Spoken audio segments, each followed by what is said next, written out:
Welcome everyone to the Australian Poetry Slam Parramatta here. Okay, our first slammer for tonight, may I please have Dana! Woo! I'm really I'm feeling my feelings, and I'm feeling kind of stuck about the dreams that I believed in. I thought by now I'd be non-stop clocking life being something more than someone's mum or polite wife. Don't get me wrong, I'm an above average wife, all right, that still cleans the lint out of the filter type, that will still have sex as soon as the baby stops screaming, all right? I'm not a lady in the street or a freak in the bed, but I'm a responsible driver, and once a month I'll get head. Marriage isn't a competition that we need to dissect, but 99% of the time, trust, she's correct. I know what you're thinking, but she ain't that fit. Trust me, mate, before I had the kid, I was lit. This guy's looking at me like I'm a 5. Mate, before I had the baby, I was a 7.9. Screw social media and those tan glam witches, shiny hair and perfect teeth, but you can't see the stitches, flicking their fingers to the words on the screen, dreaming of becoming the world's next big meme. Every word is a product they're selling, but when I'm supposed to be asleep, somehow it seems damn compelling. And if I sound bitter, that's because each day I decay. My only asset still intact is my DNA. Look, I'm not as fit as I was in the past. I'm just standing here praying that my boobs don't meet my ass. See, you're laughing. No wonder my breasts are distraught. I've got a captive audience here and they still can't get no support. The kid, though, the kid is neat. Can't tell you about the sour without explaining the sweet. But that's the thing about being a wife, a mother, and a lover. You spend a lot of time putting first the needs of another. Then you look in the mirror one day and are horrified to see someone who looks like you but doesn't feel like me. Sure, women, they can have it all. But sometimes playing 3 roles makes you feel like you're no one at all. Your dreams get smaller and your debts get tall. You have a nice home, but still too many walls. A job that pays the bills, but it taxes your soul. Sure, you're doing life, but it's life without parole. Okay, wait. Sorry, it ain't that deep. I'm just a mum who needs to breathe and maybe get some sleep. But I used to be a girl with a dream of my own. And I hope she doesn't get old before she's even grown. Eyes wide, fixed, legs straight and stiff, pollen darting off it in an instant. Why must this bee freeze in the warm light of a garden? How could it? In disbelief, ask the ants as they gorge on the glorious fountain of lava amongst the grass. What is the matter? They chatter, with gossipy glances at the cold, unlit bee. How peculiar, remark the birds in the trees, observing the bee determined to flee. A courteous scene of purples and pinks should ne'er have been seen as murky and green. From earliest gleams, a perfect demean sell the merchants the trees, unswerving in these perversions from seeming less perfect than we in virtue and chi, externally at least. But lurking unseen, where shirked are the clean, what curses and pleads when spurned by the mean? The worms and the fleas? Working the fields so personably with services free? Or coerced in the deep, as durst you to be, submerged by the leaves, emerging from we? Our bee dies for nectar with a silken vigor and leaves beholden not with pollen, but an illness sicker than honey's golden. One of us did this. But what proud tree would? What lithe shrub could? Thoughts of rainbow haloed flowers should have never entertained no fouler, and the mind has stood. To purport so bright a haven, insofar we're flying straight into where concealed by lively petals is a blighted stamen regurgitated and reduced our bee to scant but a white and pasted, violated, frightened plaything. What it saw, what it felt, our bee need not say, and we need not know. But when we bathe in a flame-lit fountain of orchard colour, avoid remaining complacent on how one saw another. Great undertakings are not from plans or expectations made, but from a sailor's sight to shores unknown.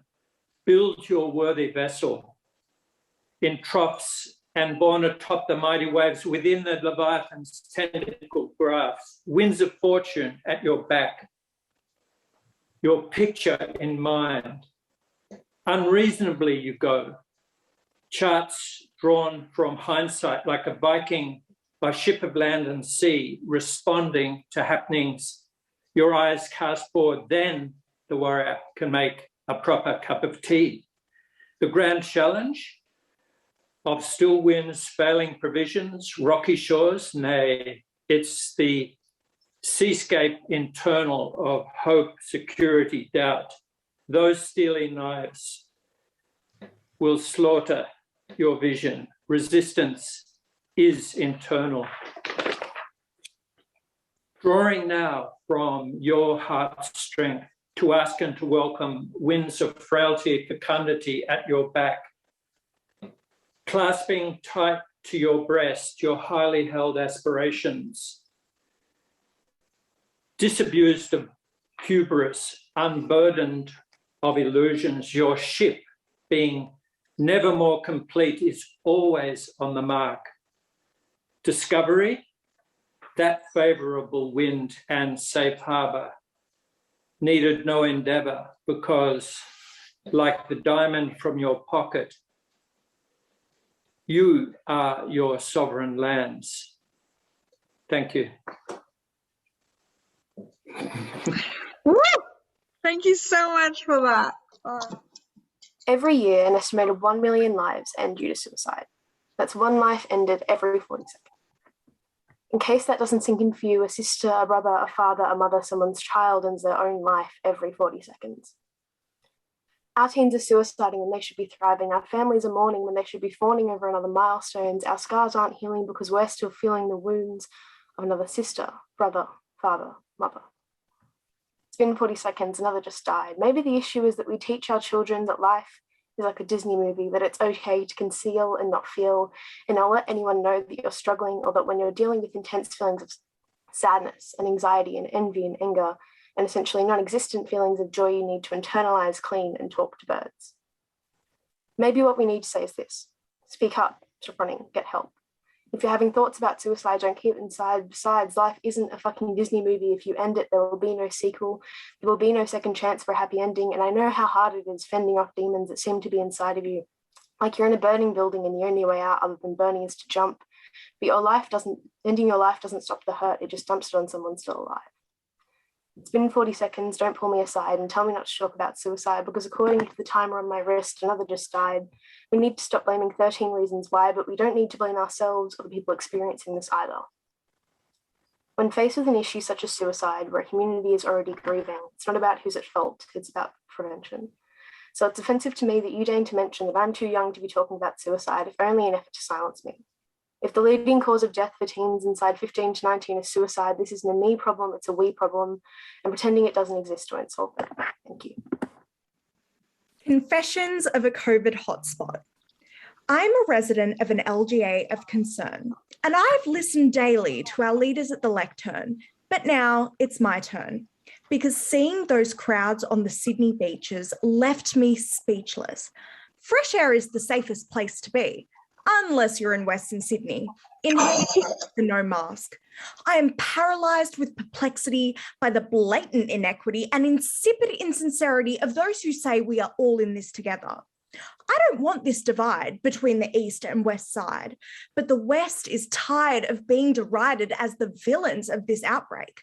The egalitarian Australia I once knew is fading out of view as I watch the East enjoy their spring of hope while trapped in a winter of discontent. I heard one politician say that the outbreak in the West proved the failure of multiculturalism, like COVID has a colour. What a show of parochialism and Bondi exceptionalism. No wonder we see a schism between the haves and have-nots. The veil of civilization is paper thin, shading the colours of classism. So I'm calling out the double standard.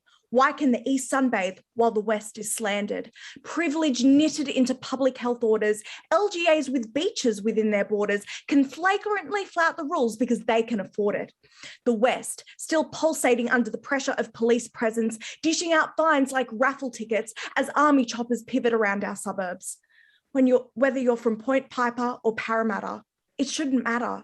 We are one city that needs to vaccinate against the infection of hypocrisy. I was raised on the magic of fiction. This imagination praised by princes on horseback, kissing me to life. I rode Black Beauty onto Wuthering Heights. Austen, the first time I realised that stories challenge life. But this reality of ours has its own narrative, of our culture and our time. Mine is intersectional.